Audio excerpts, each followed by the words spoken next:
The nail gun was the thing that gave him away. I noticed it the first time Lester Crane walked into the Millhaven Public Library on a Thursday afternoon in late October. He was a big man, the kind of big that comes from decades of actual work, not a gym, shoulders like a barn door, hands that looked like they'd been used as tools themselves. He wore a canvas jacket that had been washed so many times the color had given up trying to be anything specific, and his boots left faint red clay prints on the library's linoleum floor. He stood at the entrance for just a moment too long. Most people who walk into a library either know exactly where they're going, or they scan the room once and figure it out. Lester Crane stood still with his hands at his sides and looked at the room the way a man looks at a foreign country. Not lost exactly, but aware that the rules here were different from the rules he knew. Then he picked a chair by the window, sat down, and placed a large format book about American bridges on the table in front of him. He didn't open it. I want to tell you about the woman who noticed that. Ruth Ann Voss had been the head librarian at Millhaven for 11 years.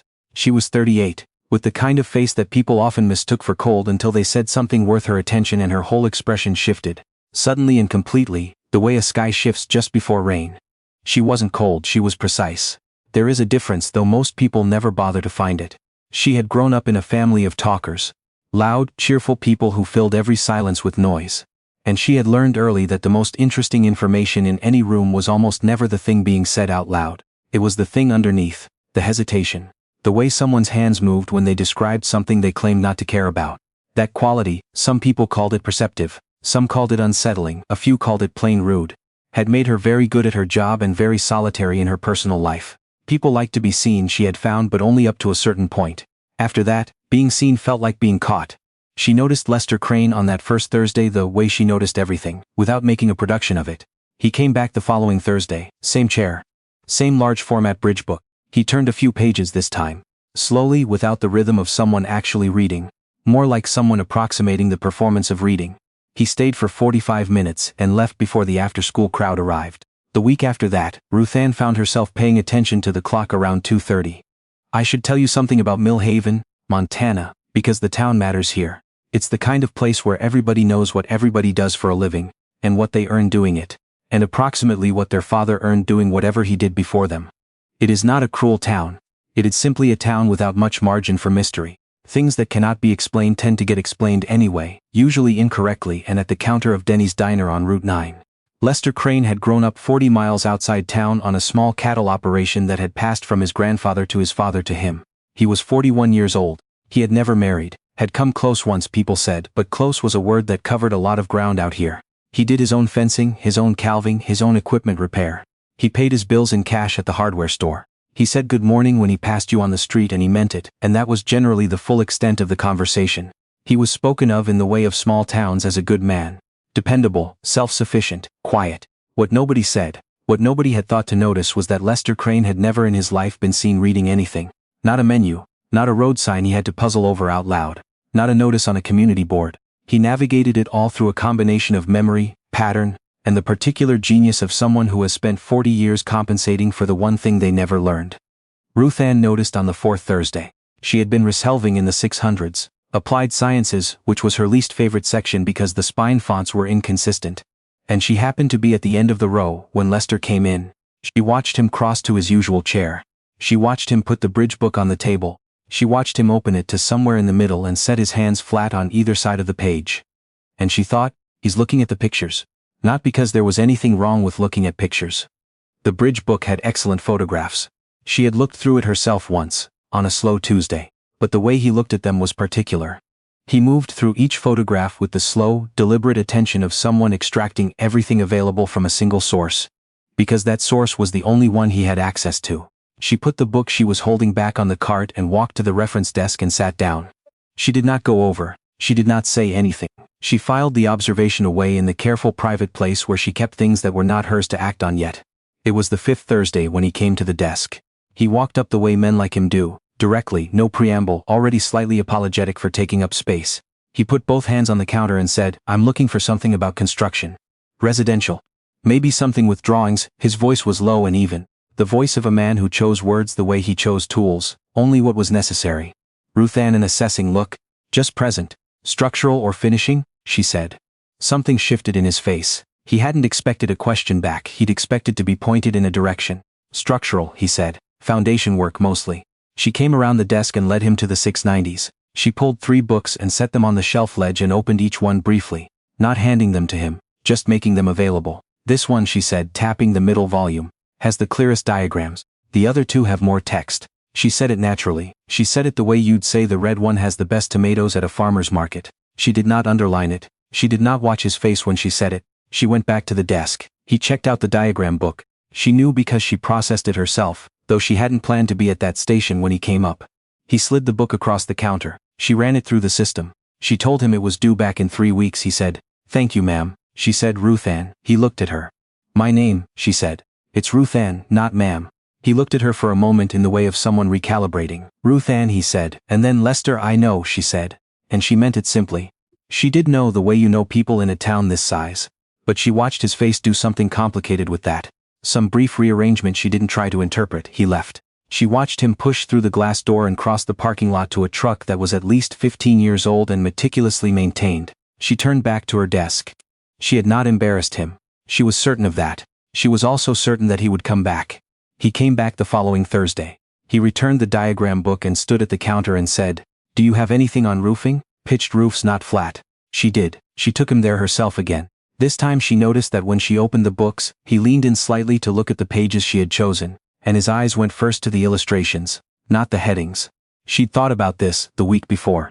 About how to be useful without being obvious. It was a problem that interested her the way any precise problem interested her. Not as a kindness exactly, but as a puzzle with real stakes. She had come to the library as a child because of a teacher who had made her feel stupid for asking a question in front of the class. The library had been the place where you could ask questions without anyone watching. You could be ignorant here quietly and on your own terms. She had never forgotten that. She had built her entire professional life around it. "This one starts with load calculations," she said, holding up the thicker volume. "The drawings are in the back, this one." She held up the slimmer one, "Starts with the drawings." She handed him the slim one first. He took it without comment, but she noticed that he held it a specific way.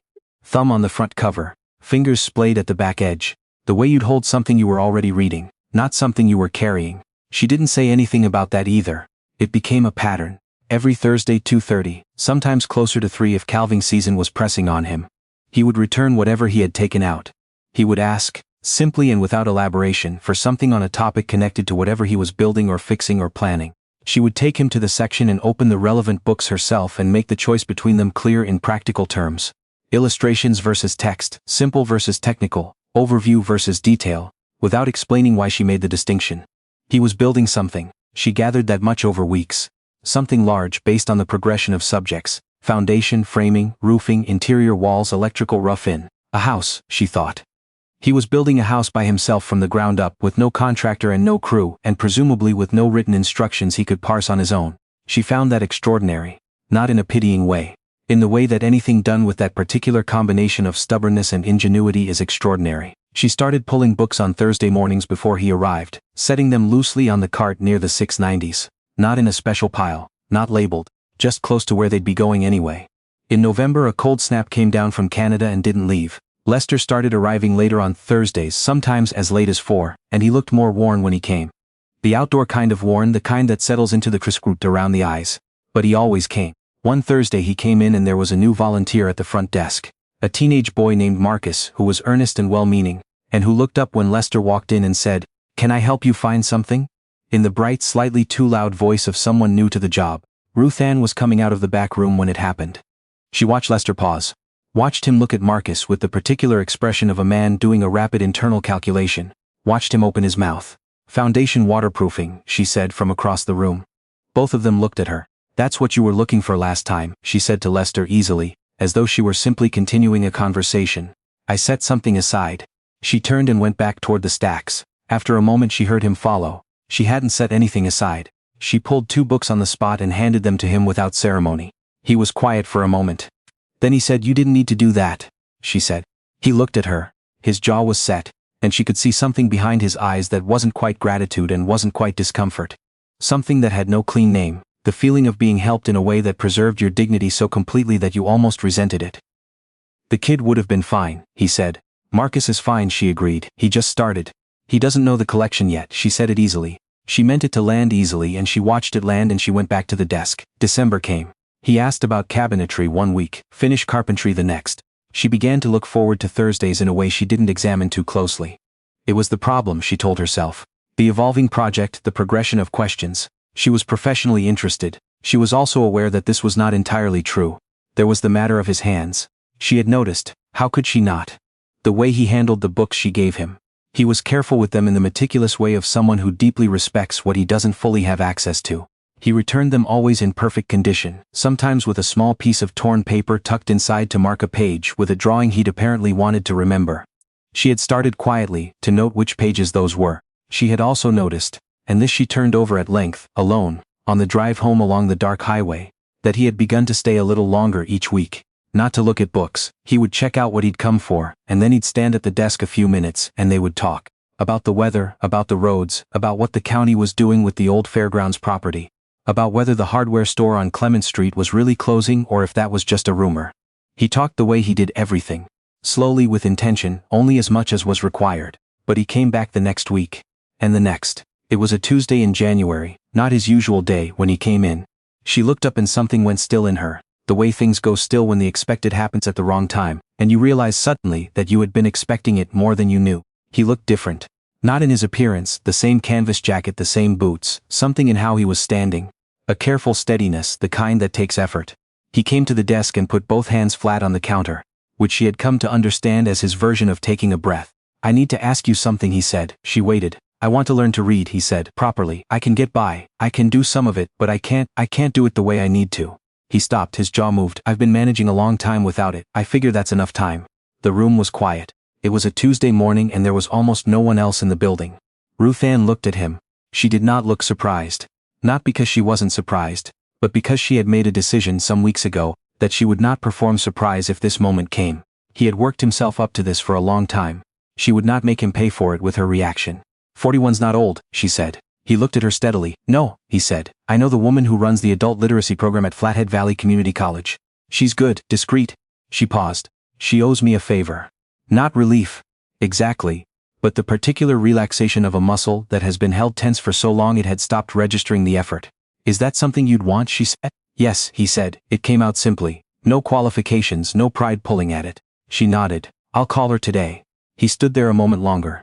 She could see him trying to decide whether to say something else, running the words through some internal measurement. Then he said, I've been coming in here for 4 months. I know, she said. You never. He stopped. Started again. You let me figure it out. It wasn't mine to figure out, she said. It was yours. He looked at her for a long moment.